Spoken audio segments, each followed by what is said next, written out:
Hey everyone! Today we are diving into one of the most important documents you'll ever write, your resume.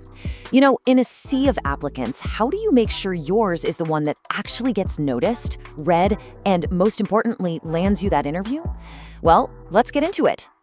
6 seconds. Seriously, that's it. Study after study shows that's the average amount of time a recruiter is going to spend on your resume before they make a snap judgment. It's a pretty shocking number, right? And it means the stakes are incredibly high. So yeah, we have absolutely no time to waste. In this explainer, we're going to break down exactly how you can craft a resume that not only survives that initial 6-second scan, but actually grabs the recruiter's attention and makes them want to call you. Okay, so to win this game, you have to know the rules. And rule number 1 is to stop thinking about what you want to say and start thinking about what the recruiter needs to see. It's all about switching your perspective. Recruiters are scanning for 3 things, and they are moving fast. First up, clarity. Can they immediately figure out who you are and what your deal is? Second, relevance. Does your experience just scream, I am a perfect fit for this specific job? And third, impact. Did you just show up and do stuff, or did you actually get results? Let's look at a quick example. On the left, you've got this super generic statement. I mean, hardworking professional, anybody can say that. But look at the right. Reduced manual work by 6 hours per week. That's not an opinion. That's a cold, hard fact. It's proof. It shows your value without you having to say a word about it. So before we start building up your resume, let's talk about what to tear down.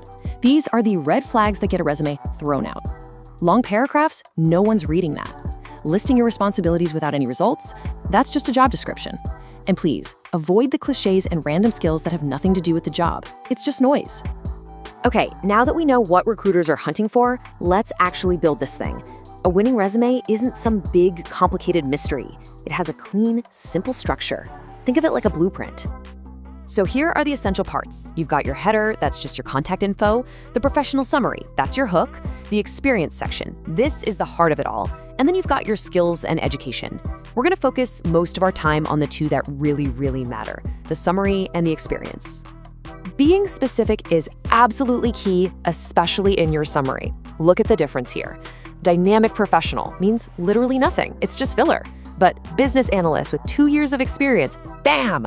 Right away, the recruiter knows exactly who you are and what you bring to the table. All right, this is the main event. Your experience section is where you prove everything. We have to transform this from a boring old list of tasks into a powerful story of your achievements. Honestly, this is where you win or lose the interview. So how do we do that? With a simple but amazing tool, the CAR formula. Challenge, action, result. For every single bullet point, you need to think, what was the problem? What did I actually do about it? And what was the measurable result? This little framework turns every boring task into a success story. Let's see it in action.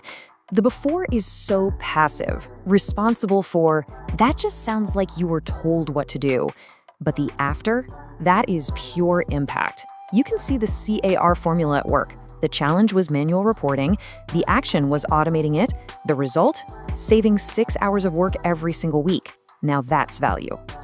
The big takeaway here is to start every bullet point with a strong action verb. Words like designed, implemented, led, and automated show that you are someone who gets things done, not just someone who watches things happen.